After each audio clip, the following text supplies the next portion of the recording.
Hi stamping friends, welcome back. Sandi MacIver here, and today I'm sharing 3 cards using the easy smooshing technique. I'll be working with distressed oxide inks on top of my Waffle Flower water media mat. This mat has a raised edge to keep my mess contained, and it's super easy to clean. You're also going to need lots of paper towel. For my stamping at the end, I'm using products from Concord 9th, mainly the Herringbone background stamp and the Hello Lovely stamp and coordinating die set. The paper I'm working on is 4 by 5 1/4, and it's the Canson 140 watercolor paper. You're also going to need a spritzer, and you might need a paintbrush too. So I'm going to be playing with 3 colors: Mowed Lawn, Mustard Seed, and Abandoned Coral. And you want to be careful when you're choosing your inks and watch where they overlap and what kind of color they make when that happens. You'll notice that I get a little bit of kind of a dirty orange on that one where the green went over top of the coral. So I decided to use it anyway. I'm just not going to put it on top of each other. You start by laying down your ink direct from the ink pad right onto the water mat. Add some water with the spritzer, and then you just plunk your watercolor paper right in there so that it absorbs some of the ink into the paper. I'm going to be heat setting each layer so that they sit on top of each other. That's one of the cool things about the distressed oxide inks. They do that. Right here, I noticed that I have put way too much water on there, so I wipe it up and I'm going to start again. Don't spritz it anywhere near as much as I did the first time. 2 or 3 squirts will do it. See how much darker it is there? And it's also going to be very easy for me to dry this because there's not as much water in there. So you want to give it a good dry. And you want to cut a whole bunch of your watercolor paper ahead of time. Again, it was 4 by 5 1/4, and I have a whole pile of it you see over on the left-hand side. And I'm also using that wadded up piece of paper towel to get rid of any kind of big blobs of water that I have on my art piece. So get that done, and what I'm going to do is I'm going to work on 3 at a time. So I'm going to put this one down, and then I'm going to pick up another one. Well, actually, I'm going to add another to the end of this one. And again, I'm just popping it in there. And I want to make sure that I'm leaving enough room for my other colors. Otherwise, again, if I'm going to put that green over top of the coral, it's a color that I don't really care for too much. I wouldn't call it mud. I would just call it not a very nice color. So I have some ink left over. I'm taking my second piece and adding it, and I'm not getting much out of it. And if you find this is happening, then just take your paper towel, wipe it up, and add some more ink and spritz and start over again with the ink. And you can add layers as you go to make it darker. So if you're a little worried about it being too dark, start light and work your way up there. So again, add some more ink, give it a little spritz, and that light part there, I'm going to go right over top of it again. Moving my paper around, getting it where I want it, and again, heat setting it.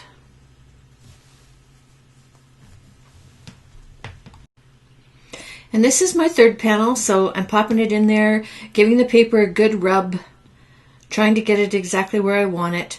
And this is the top right-hand corner. You want to kind of move them around so they don't all look the same. It gets, it's a little more interesting that way. You can also hold it straight up and let it run down. That's a nice effect as well. Okay, so adding my second layer of color and heat setting that as well. Okay, so here's my 3 pieces to start with. Now we're going to move on to the yellow. And again, I'm reminding you that you want to watch where you put these.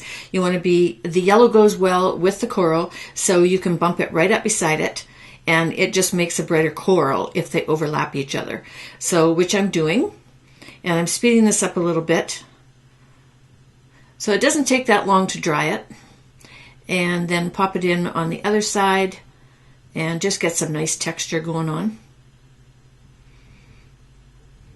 I like drying those big, thick, wet parts. They add really a lot of interest to the background. The drips are kind of interesting sometimes. Okay, so you're going to work your way through all 3 of your panels, or however many you're working on. Like I always say, if you're making the mess, make a big one. I've also got some paper towel over at the top and over on the right-hand side where I'm laying down my art pieces when they're done so that they will completely dry. And you want to make sure they're completely dry because we're going to be heat embossing over top of these at the end. So you can't have too much paper towel for this technique, I can guarantee it. Now see the pretty rich color I'm getting from that yellow being over top of the coral? It's really quite lovely. And I'm going to try and put one of my flowers right in on top of that. So just work your way through, adding the yellow all the way around. And you can always go back and add and change the coloring as you go. If you find that something's too light, you can go back over and get that ink out and put another layer on. So there we go, those are all done. I'm going to spritz this up, use my paper towel to wipe it clean, and we're going to switch over to the green.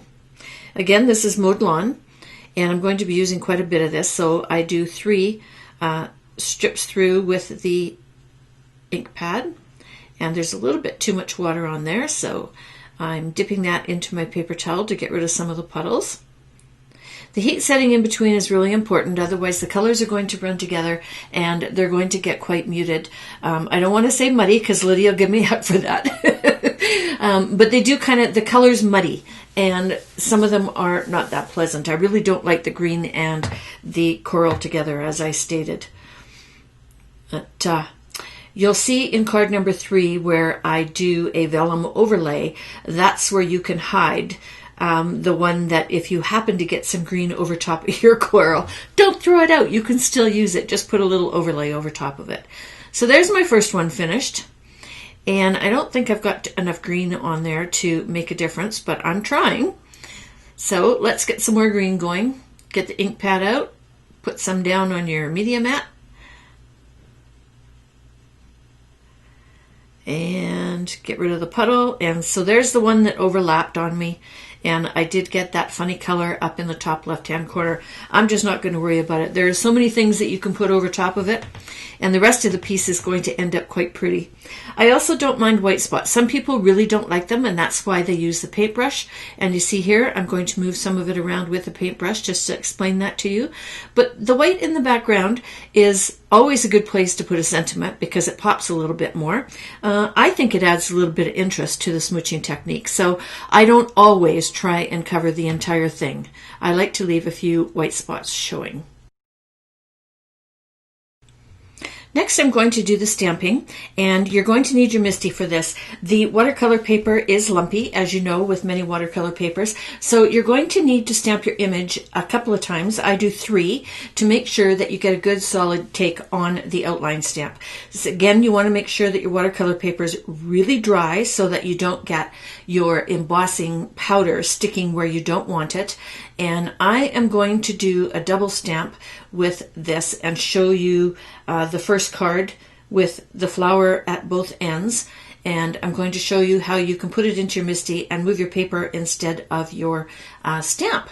So I'm using Simon Says black embossing powder. I'm using a Versamark ink pad. And you want to ink it up really well, make sure it's good and juicy, and then you want to make sure you rub really hard. And the MISTI makes this so nice and easy. I love this thing for having to stamp 2 or 3 times and getting it in exactly the same spot. Okay, so here's the third one.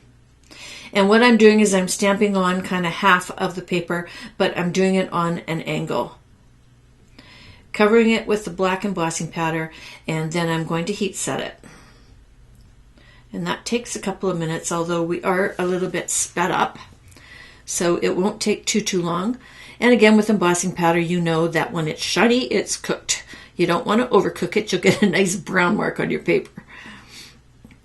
We didn't have embossing tool guns when I first started doing this, and I can remember using my Black & Decker heat stripper to do my embossing, and I always did it over the kitchen sink in case I caught the paper on fire, which happened quite regularly.